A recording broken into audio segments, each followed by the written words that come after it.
Well, would you look at what we have here? I wonder where we plugged the scanner into this thing. 1968 Corvette. As far as I know, it's pretty much stock. The engine's slightly modified. I'm not sure what actual engine is in here now. But apparently last summer he was driving it and it made a loud bang, quote, and quit.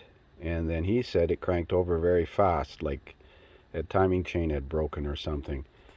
I put a fresh battery in it because the other one wouldn't hold the charge. And I'm going to crank it over. Wonder if I have to step on the clutch.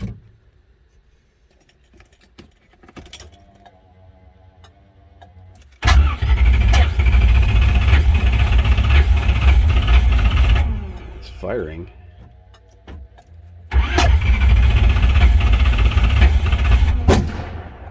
Wow. That was impressive. So that backfire acted as if the timing was out. So I'm wondering if the chain has jumped. I took number one spark plug out, as you can see, and I put a compression test adapter or a cylinder leak down adapter in there, and I turned the engine over by hand until I started to feel compression. I lined it up to TDC on the timing mark on the crank, and we're going to pull the distributor cap off and see if the rotor's pointing to number one spark plug, which is this tower right here. So I'm going to put a mark on the base of the distributor there. So that white paint dot is where number one spark plug wire is, and you can see the rotor is pointing way late, which would explain why it backfired. So the chain is likely jumped. Now the question is, did it bend any valves?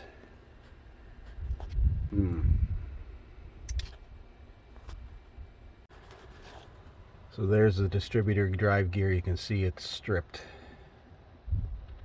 Now whether the camshaft gear is damaged, usually the camshaft gear is pretty hard and it usually doesn't fail, but I'm going to get in there with a borescope and have a look at it. Well, that's looking in there. It's hard to tell. Need to turn the camshaft, need to turn the engine. I'm going to get a helper here to turn the engine while I look at the cam gear. So looking in there with the borescope at the teeth on the camshaft, and it looks good. So I'm going to see if I have a distributor drive gear. This is an aftermarket distributor, so I'm not sure if it uses the same distributor drive gear as a stock one, but I do have one. So we're going to try and see if we can switch it over. So there's the replacement used one I have off of an old HEI distributor. They used to be a standard size. Now this is an aftermarket distributor, so the shaft might be different, but we're going to pop it off and see. You never know, we might get lucky. Well, no joy, these two shafts are a different size. So this new used pulley won't fit on the shaft because it's bigger. You can see there's lots of play. I'm going to measure it with a mic and see how much difference it is. Lost a washer here.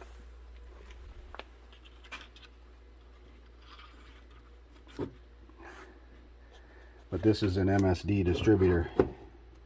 It's not stock.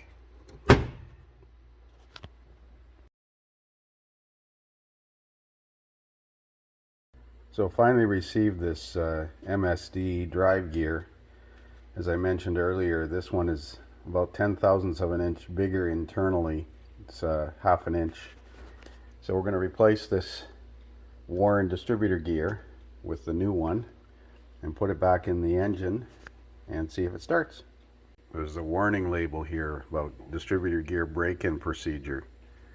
So they supply some performance gear lubricant to coat the gear. And they recommend against the use of synthetic oils during the distributor gear break-in period. Alright, so we're going to make sure we do this. So there's the gear installed with the new roll pin and the gear pre-lubricated with the special lube that they provided. Now we're going to drop it in, lining it up to number one tower because it's on TDC number one compression right now. So with the timing mark on TDC compression number one and the rotor pointed to the tower location where I put this white paint dot here, you have to turn the distributor or the oil pump drive shaft so that the shaft is 90 degrees to the camshaft, and then drop it in.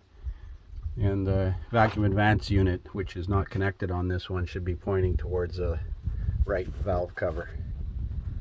Let's put the hold down in and bolt it down.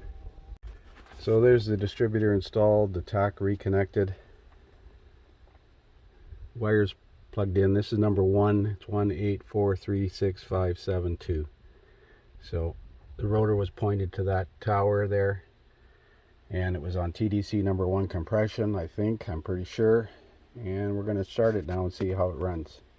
So I see this as a manual choke and it's not hooked up, so we're going to have to give it extra fuel to start it by the accelerator pump. So I'm climbing inside.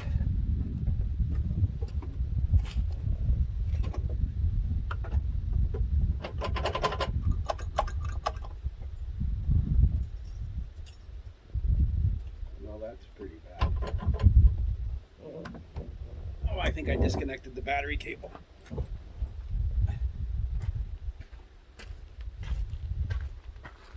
Okay, we'll try it again, this time with the battery cable reconnected.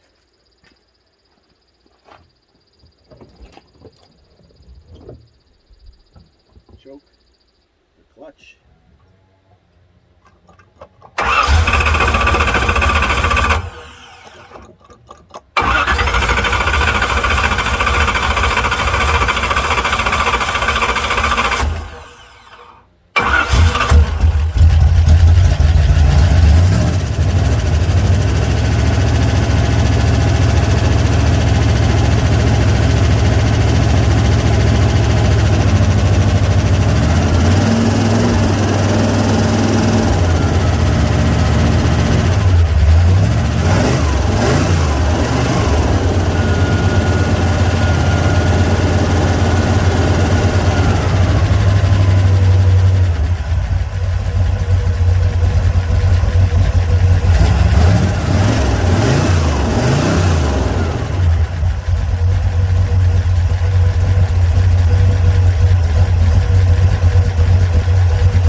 Timing mark out here very well. I even put white paint dot on it, but it's running pretty decent. Replace that clamp over there, fix the fuel leak. So we're going to bring it in the shop where it starts so I can see the timing mark better, even with the paint dot on there, and the timing light doesn't shine on it very well. But it's back together and running. Now we got to do some other work on it.